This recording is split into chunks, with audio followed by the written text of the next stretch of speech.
Thanks for staying with us. Some Joburg residents are without water until Friday, while some will experience low water pressure. This as Joburg Water is installing 2 valves between the A19 and B14 pipelines.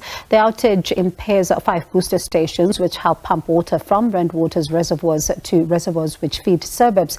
Let's chat about this now as we look at the importance of maintaining critical infrastructure. Benoit Le Roy, SA Water Chamber CEO, joins us live now. Thank you so much for your time. We often talk about the maintenance of critical infrastructure and how important this is. Some have said that while they will not have water, or they may have less water than they usually used to, this is a step in the right direction towards ensuring that infrastructure is, catered for when it comes to maintenance. You agree? Good evening, Bongile. Yes, I agree partially, but I also think this could have been done a few decades ago as we were planning for the rapid urbanization in Gauteng, and the interruptions would have affected far less people now.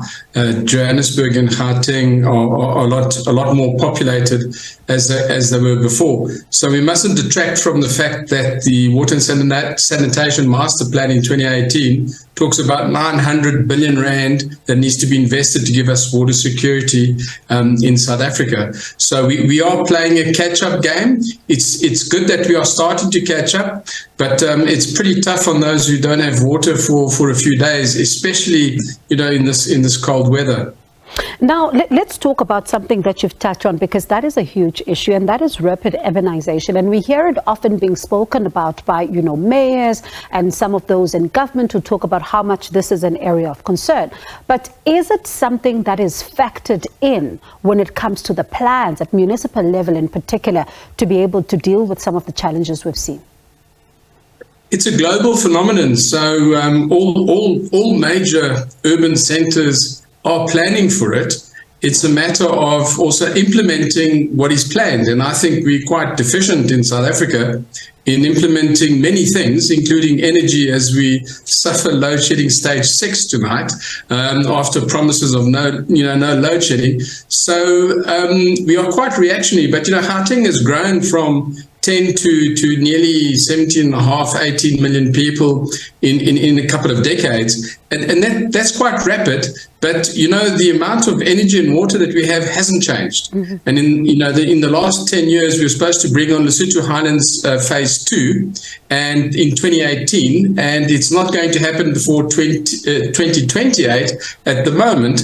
So it means that the urbanization is roughly 4% per annum, which is a big rate. It means we have 4% less per person from 2018 going forward every year. So after 10 years, that's 40% less water we have per person to deal with. And these are things we knew about 20 years ago. And 10 years ago, we did not activate our implementation plans. And today we sit with a lot of these issues that we have to sort out. And you think about, water infrastructure and how, in fact, infrastructure in general is so critical, particularly when it comes to economic recovery of a country. If we are still playing catch up right now in 2023, one wonders then, what does the future hold?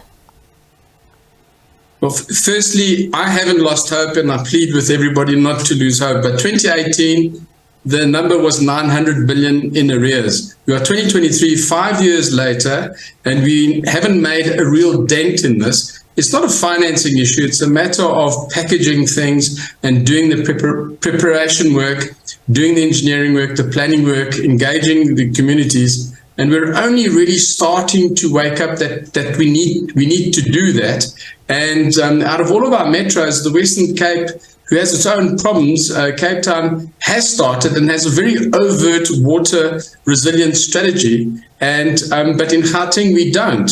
And we don't in eThekwini, Mangaung, Buffalo City, Nelson Mandela Bay, who's teaching on day 0. So I think the reality, unfortunately, when a tap runs dry, the reality starts setting in. So I think as a society, we've been sensitized to our weaknesses, and we need to now start pushing hard as active citizens to ensure that we get a bit more involved and that we ensure that the IDPs or integrated development plans are adhered to, because the plans are there so that we don't have to suffer like this, and also start catching up at the rate that we can afford.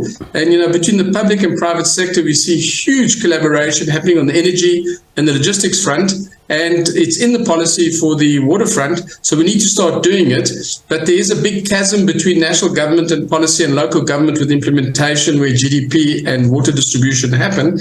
And we have to start working at depoliticizing our basic services of water, waste, energy, and logistics at local government level. We have to depoliticize it so that whatever's happening politically, that these plans that take 10, 20, 30 years to put into motion actually happen. And that's part of our democratic evolution, that the evolutionary process that we're undergoing at the moment. And water is a slow thing to actually implement because of the safety issues, and it encroaches on a lot of things. And we see now basic things can take 2 days to do, but affect a city of 6.5 million for 7 to 10 days. That is not economic stability at all. So I think we are being sensitized, and that's the good thing out of a fairly bad and dismal story.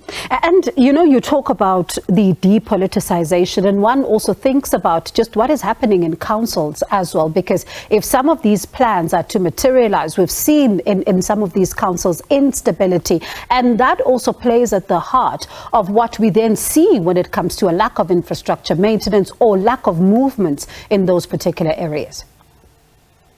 Yeah, I always equate it to a company where the board changes. The board changes too often, which is the council in a municipal environment. It is destabilizing. But what we have to do is make sure that the senior management and the middle management stay unchanged, irrespective of the board politics and the board changing and the board machinations that happen. And we have to try and do this at local government level, and so what I'm talking about is catered development has to disappear. We have to have people who are really well qualified, who want to do the work and who can do the work, and who are supported by council resolutions in the medium and long term. And if political parties change in between, it should not affect the majority of these services. And this is something that we have to learn to do. It's a difficult thing to do, and industrialized nations have learned to do it a lot better than us. We need to learn it, and I think we're starting to realize that we've got to learn it quick. Otherwise, it's cold, it's dark, and we can't wash and we can't shower, and it's not nice not to have basic things. Whether we're paying for it or not is not really the issue. And also from an investment perspective, businesses want to know we have water and energy security, and water security is a lot more complex than energy security. So we've got to work hard at it, and I think this is where all of us have to do it. We all have a part to play. Benoit, thank you so much for that. And, really, as these conversations continue to be had, one really hopes that we see a lot of action when it comes to ensuring that some of those goals that were set out are met. But thank you so much for that update. Benoit Le Roy, CEO of the SA Water Chamber, as we look at, of course, some of the water issues around this 58-hour water shutdown in the city of Johannesburg.